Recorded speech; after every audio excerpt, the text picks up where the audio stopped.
Hello everybody. I am getting a nice little break in the weather here in Midwestern Ohio. I was in the 20s and teens, it was windy and cold, but it's warmed back up to the 50s for a spell. So I am hitting the garden cleanup and winterization hard. Now last year around this time, I shared a video all about what I typically do in the garden in November and December in Ohio. If you've not checked that one out already, it's linked in the video description below. But this year, I thought I would share 4 big mistakes that I have made when prepping the garden for winter.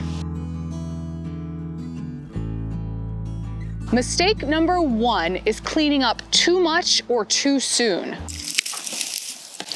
Used to be come about mid-November, I'd be out here cleaning up every little last stitch of plant debris and carting it off to the compost pile. Then one year, I happened to see Dan Kittredge speak at an Acres conference. Now, Dan Kittredge, if you're not familiar, is the founder of the Bionutrient Food Association. If you've not had a chance to check that out, I highly recommend it. Some really interesting stuff going on over there.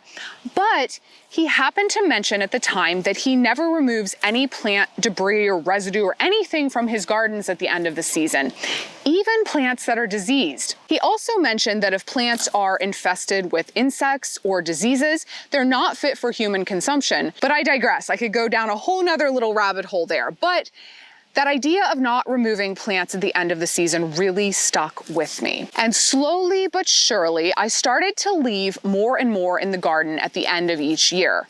Now, I'm nowhere near Mr. Kittredge's level because there are still things that I remove from the garden at the end of every season. And one is plants that I know were diseased or infested with insects. I just am not willing to take the chance at this point. So I do remove those and destroy them. I also remove any plants that are particularly eager to self-sow that I don't necessarily want popping up all over my garden like weeds the next season. Morning glories, I'm looking at you. Now, I love an annual that re-sows, but some of them can get a little overwhelming. So I'll try to get the majority of the plants and the seed pods out of my garden at the end of the season. I also tend to remove any plants with big woody stems, things that are not going to break down easily over the course of the late fall, winter, early spring.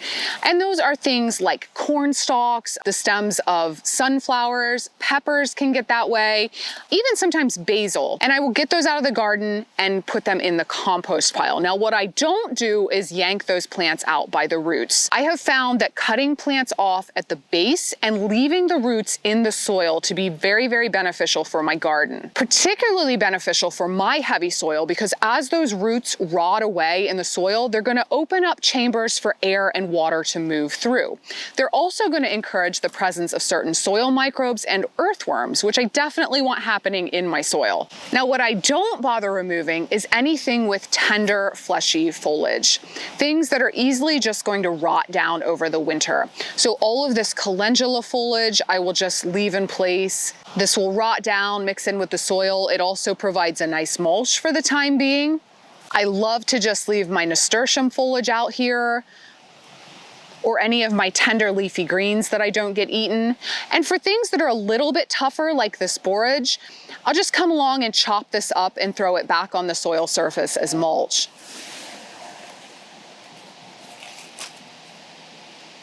Now, if I come in to plant in the spring and there's still a lot of plant residue sitting on the top of these beds, I'll either just scoot it out of the way or I'll pick it up at that point and throw it in the compost pile, but usually it rots away just fine. Now, in terms of cleaning up too soon, I'm happy to see the message being spread on a lot of social media channels about not cleaning up your garden until temperatures are consistently above 50 degrees in the spring. Now, that's usually shared more in reference to like perennial gardens, so perennial plants that have woody stems and shrubs and anything that you might typically cut back growth on.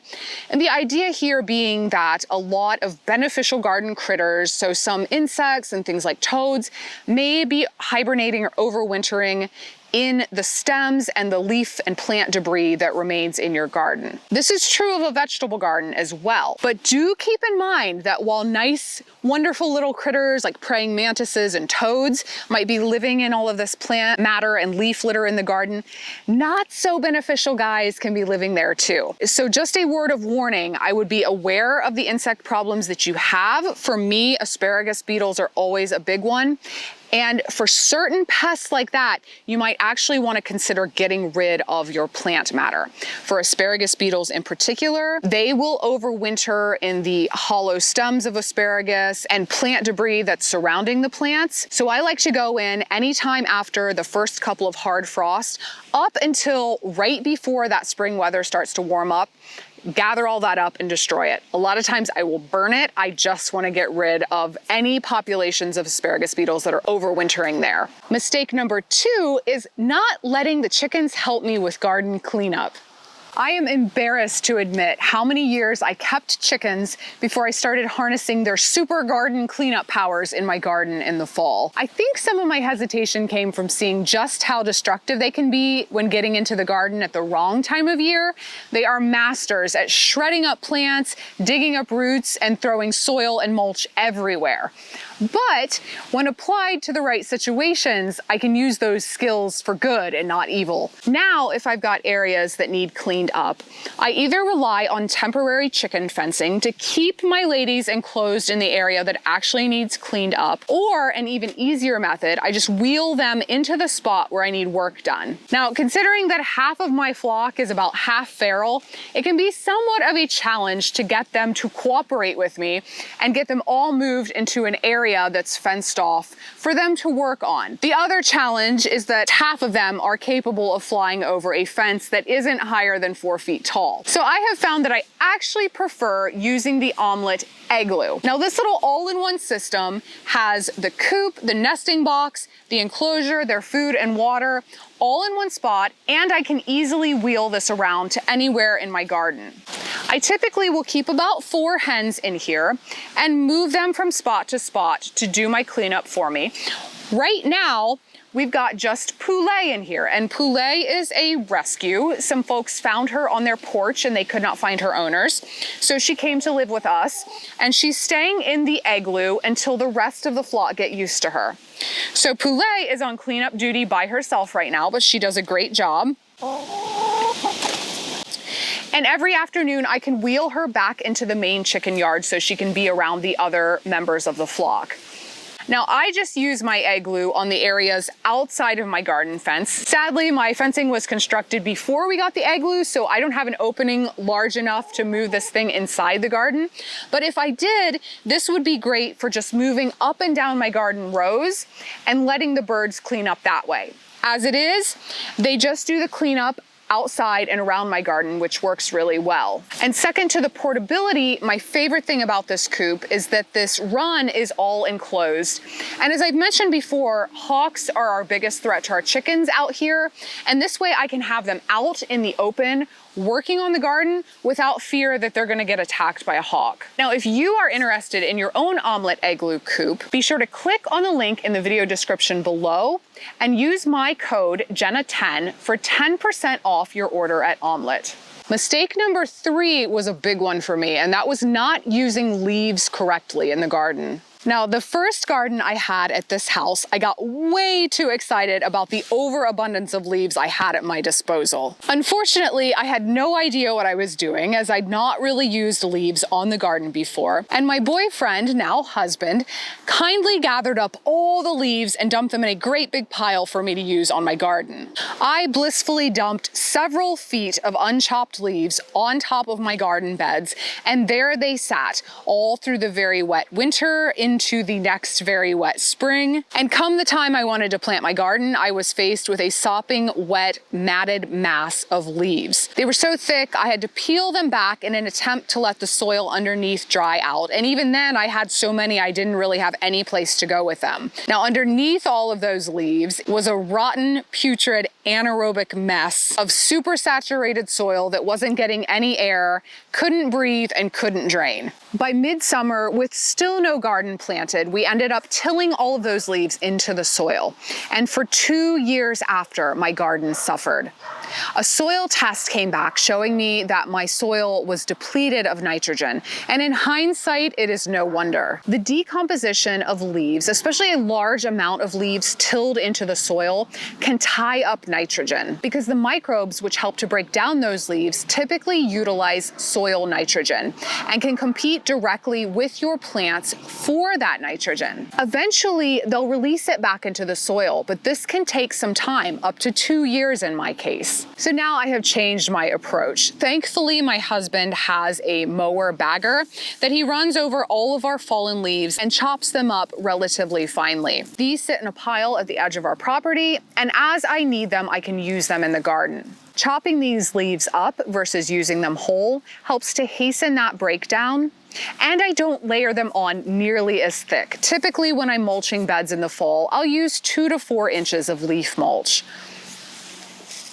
I also don't work the leaves into the soil. I just leave them on the top of the beds, and typically come spring, most of these leaves are rotted away, and any that aren't, I just scoot out of the way so I can plant my transplants or seeds. Now, just to be safe, in the spring, I often add some nitrogen-rich material to my beds, whether that's compost or aged manure, just to offset any kind of nitrogen tie-up that is going on because of that leaf mulch. Another benefit to leaving the leaves in a big pile like this is usually by the following midsummer, as I've used up the majority of these, I'm left with a really nice layer of leaf mold at the bottom of this pile, which makes a really nice addition to my clay soil. A side note, to end up with leaf mold even more quickly, you can actively compost the leaves, or I've heard some folks say that they just stuff black garbage bags full of chopped leaves and let them sit. This helps them break down and turn into nice leaf compost or leaf mold even more quickly. And mistake number 4 is not prepping beds in the fall. The key to planting those extra early spring crops here in Ohio is having my garden beds prepped and ready in the fall. Now, with raised beds, this is really a non-issue, but for my in-ground beds, I typically have no hope of working the soil in any way until early summer. And by then, it's usually too late to be planting many of my cool season crops. Our average spring is just too wet and too cold, and my soil tends to hold too much moisture. So if there's anything that needs done, if I need my beds elevated slightly, if I need to aerate the soil, all of that has to be done in the fall if I want my beds ready for spring planting. Here, I'm hoeing soil up from my walkways onto the tops of these beds. I mulch these walkways with hay in the spring, and it breaks down over the entire season. So by this time of year, I have lots of nice broken down matter to add back onto my beds. This raises them up a little more so that when the spring rains come, the water can flow down these culverts and my plants are elevated. When I get these all done, I'll simply cover the topsoil with a bit of leaf mulch, and in the spring I can just make a tiny planting divot or line of seeds and plant. The other thing is, if I know that I need a brand new planting area, say for something like potatoes in the spring, that's another thing I have to get done in the fall. Potatoes in particular are something I love to plant, and they can take up a lot of room if you plant a large quantity. So I've had a couple of springs where I have just run out of room, and again, I have no hope of doing my traditional potato beds if I'm trying to dig that soil in the spring. So prepping new beds in the fall, prepping existing beds in the fall is really the way to go for me. Now, I don't have to do my entire garden, just enough space to get me in early in the spring. Now, I'm gonna get back to it as I've still got a lot of work to do out here, but let me hear from you. Do you have any tips you can share about garden cleanup and winterization in the fall? Drop a line in the comments below and let me know. And if you found today's video helpful, please consider subscribing to my channel, Growfully with Jenna. Thanks for watching, and I'll see you next time.